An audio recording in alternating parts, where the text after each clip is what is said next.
पढ़ने रहे क्लास 12 का हिस्ट्री चैप्टर नंबर 6। चैप्टर का नाम है भक्ति सूफी परंपराएं, जिसमें हमारा पार्ट 5 वीडियो होगा। तो चलिए आज हम देखते हैं लोक प्रचलन में इस्लाम। लोक प्रचलन में इस्लाम, इसमें क्या था? तो देखिए दोस्तों, जो इस्लाम को कबूल किए वो सैद्धांतिक रूप से 5 नियमों का पालन करते थे। ठीक है, 5 चीजों को मानते थे, 5 बातें मानते थे। जो भी लोग इस्लाम कबूल करते थे वो सैद्धांतिक रूप से 5 बातें मानते थे। इस्लाम कबूल करने वाले लोग जो थे वो श्रमिक भी थे, किसान भी थे, फिर आपका व्यापारी वर्ग भी थे, ठीक है, अनेकों वर्ग था। अब ये क्या कहते थे? अल्लाह एकमात्र ईश्वर है। मतलब इनका कहना था क्या जी? अल्लाह क्या जी? एकमात्र ईश्वर है। अब है क्या कि पैगंबर मोहम्मद उनके दूत हैं। पैगंबर जो मोहम्मद जी हैं उनके क्या जी? दूत हैं। ठीक, किनके दूत हैं? ईश्वर के या अल्लाह के। और यहाँ पे पैगंबर मोहम्मद एक दूत है, उनको क्या कहा जी? साहद। दूत को क्या जी? साहद। साहद मतलब दूत होता है। ये बात आप याद रखिए। फिर दिन में 5 बार नमाज पढ़ी जानी चाहिए। दिन में कितनी बार नमाज पढ़ते हैं? 5 बार पढ़ते हैं। दिन में 5 बार, कितना बार जी? 5 बार नमाज पढ़ी जानी चाहिए। और खैरात बांटनी चाहिए। क्या करनी चाहिए? खैरात बांटनी चाहिए। खैरात मतलब ज़कात। क्या जी? ज़कात बांटनी चाहिए। मतलब शब्दों को भी आप लेते चलेंगे। फिर रमजान के महीने में रोजा रखना चाहिए। और हज के लिए मतलब मोक्ष प्राप्त करने के लिए, ठीक है, मक्का जाना जाते हैं क्या? तो देखिए उसके बाद क्या मतलब अलग अलग जब जगहों पर इसका प्रचलन हुआ तो मतलब इतना चीजों का फॉलो हर कोई नहीं कर पाया। तो लेकिन जरूरी नहीं कि वो ईश्वर को या अल्लाह को नहीं मानता, वो भी मानता है। ठीक है, माइंडसेट पर डिपेंड करता है। अब जो इतना मानते हो सारे मान के चलो कि मतलब बहुत बड़े हो, ठीक है ना। और किंतु शिया और सुन्नी, शिया और क्या जी? सुन्नी के वजहों से स्थानीय लोग के व्यवहारों में विभिन्नता दिखाई देखने को मिला। अब जो शिया और सुन्नी जो थे इनके कारण क्या हुआ कि जो स्थानीय लोग थे इनके व्यवहार में क्या विभिन्नता देखने को मिला। मतलब ये जो है पूरा टर्म जो है वो लोग इस्तेमाल नहीं करते थे। मतलब अपनी स्वेच्छा अनुसार आपको करना है। अगर इच्छा है तो ही कीजिए। अगर आपके अंदर से इच्छा नहीं है और आप जबरन करें तो इससे आपको कोई मतलब फायदा जो है नहीं मिलेगा। अब हमारे आगे है नहीं है कि खोज की पांडुलिपि। क्या जी? खोज की पांडुलिपि से जीनन का मौखिक प्रेषण होता है। अब जीनन का मतलब क्या होता है भाई? तो जीनन एक संस्कृत, जीनन जो है ना संस्कृत भाषा का शब्द है। कैसा शब्द है जी? संस्कृत भाषा का शब्द है जिसका अर्थ होता है ज्ञान। क्या होता है जी? ज्ञान। यानी कि खोज की पांडुलिपि से ज्ञान का मौखिक प्रेषण होता है। मतलब ज्ञान जो है ना मुंह से एक आदमी के लफ्जों से दूसरे आदमी के लफ्जों तक पहुंचता है। फिर एक खोज की लिपि स्थानीय लंडा, यानी कि लंडा से निकली है। खोज की लिपि जो है किससे निकली जी? लंडा से निकली है। और इसका उपयोग पंजाब, सिंध और गुजरात क्षेत्रों में होता था। ठीक है, इसका उपयोग कहाँ था जी? पंजाब क्षेत्र में, सिंध क्षेत्र में, क्या जी? गुजरात क्षेत्रों में होता था। अब एक और है कि लंडा का मतलब हम कहते हैं व्यापारियों की संक्षिप्त लिपि। लंडा क्या जी? व्यापारियों की संक्षिप्त लिपि को लंडा कहते हैं।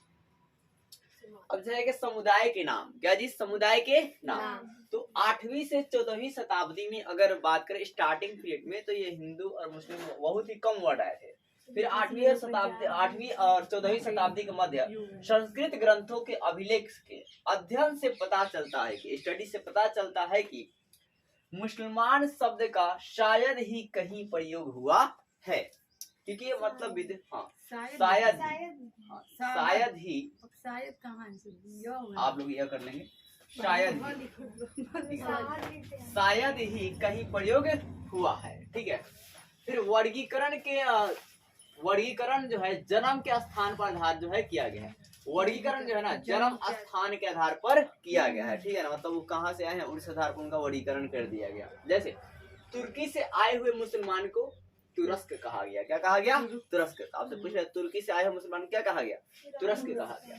फिर जो ताजिकिस्तान से आए हुए लोगों का क्या? ताजिक कहा गया। ताजिकिस्तान से आए हुए लोगों को ताजिक कहा गया। फारस से आए हुए लोगों को पारसी कहा गया। क्या जी?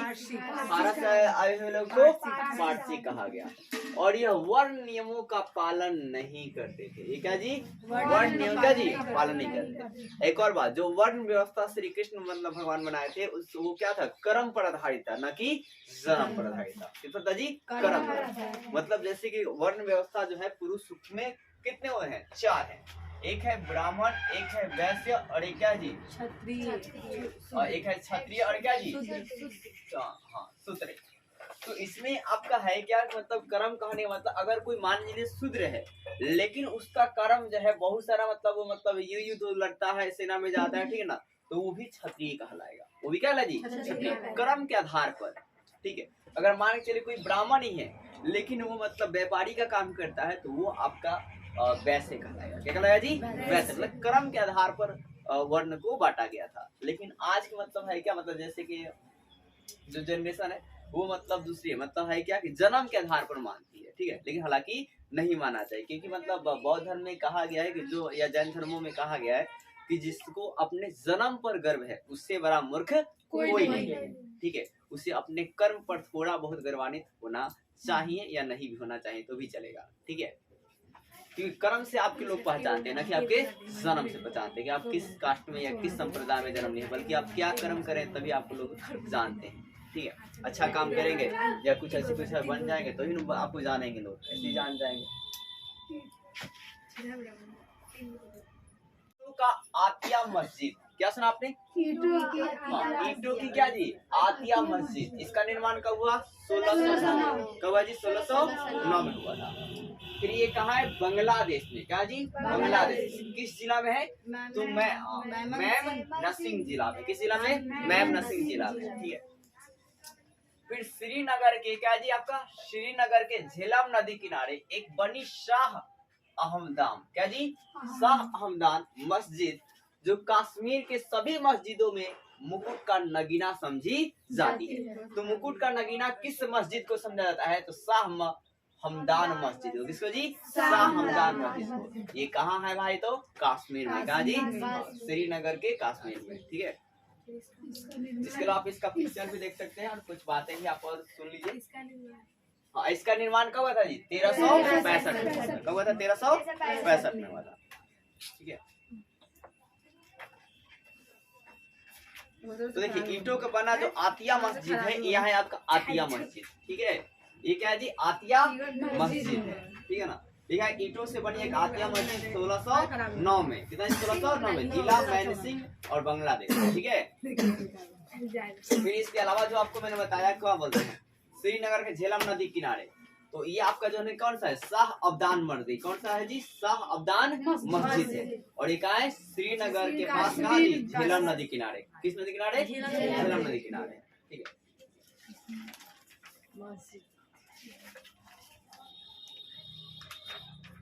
अब एक बात आप देखेंगे, ठीक है ना, आप भी इसका सुन लीजिएगा।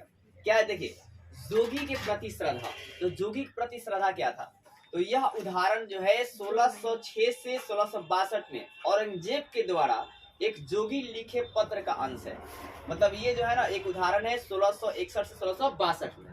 किस तरह भाई साहब? औरंगजेब के द्वारा एक जोगी को लिखे पत्र है। मतलब जो औरंगजेब थे ना, जिन्होंने जजिया करके दोबारा से लगाया था, वो एक जोगी को पत्र लिखते हैं। क्या लिखते हैं जी? पत्र। भाई आप पत्र में क्या लिखते हैं सुनिए कि बुलंद मकाम शिव मूरत गुरु आनंद नाथ जियो। लिखने क्या पहले? बुलंद मकाम शिव मूरत गुरु आनंद नाथ क्या जी? जियो। मतलब उनसे बोलते मतलब आप मतलब हैप्पी रहो। जनाब ए मोहतरम, जनाब ए क्या जी? मोहतरम श्रद्धे, जनाब ए मोहतरम इसका मतलब जी श्रद्धे से, मतलब एकदम श्रद्धा से बोलते हैं, बोल रहे हैं। अमन और खुशी से हमेशा श्री शिव जियो की पनाह में रहें। अमन और खुशी से हमेशा कहा जी? श्री शिव के जियो की क्या जी? पनाह में रहें। फिर पोशाक के लिए वस्त्र और 25 रुपये की रकम जो भेंट के तौर पर भेजी गई है। आपको पोशाक के लिए वस्त्र और 25 रुपये रकम भेंट में दिया गया, मतलब गिफ्ट में दिया गया। औरंगजेब ने दिया है, तौर पर भेजी गई है। आप तक पहुंचेगी। जनाब ए मोहतरम, आप हमें लिख सकते हैं कि जब हमारी मदद की जरूरत हो, और जब हमारी मदद की जरूरत हो आप फिर भी खत लिख सकते हैं। ये था आपका। इसके अलावा एक आप पॉइंट और भी याद रखेंगे, क्या है, क्या मातृगृहता। तो मातृगृहता वह परिपाटी है, क्या जी, वह परिपाटी है जहाँ स्त्रियों के विवाह के बाद, जहाँ क्या जी, स्त्रियों के विवाह के बाद मायके में ही अपनी संतान के साथ रहती है। मतलब है क्या कि मातृपरियता जो एक परिपाटी है, एक यह संबंध है, इसमें है क्या कि जहाँ स्त्रियों का विवाह के बाद अपने मायके में ही, कहाँ, मायके में ही, मम्मी के घर ही, ठीक है ना, अपनी संतान के साथ रहती है, ठीक है ना, अपनी संतान के साथ क्या जी, रहेंगी अपने बच्चे के साथ, और उनके पति उनके साथ ही आकर रह सकते हैं, क्या कर सकते हैं, रह सकते हैं। तो इस आपसे ऐसा सवाल पूछ लिया जाएगा कि मतलब है कि स्त्रियों के विवाह के बाद मायके में ही अपनी संतान के साथ रहती हैं और उनके पति भी वहां पर आकर रह सकते हैं, ये जो है कौन सी परिपाटी है, तो मातृगृहता का जी, मातृगृहता। मातृगृहता मतलब माँ के घर, ठीक है ना। इन चीजों का भी ध्यान दीजिएगा। बोलिए, कोई दिक्कत है?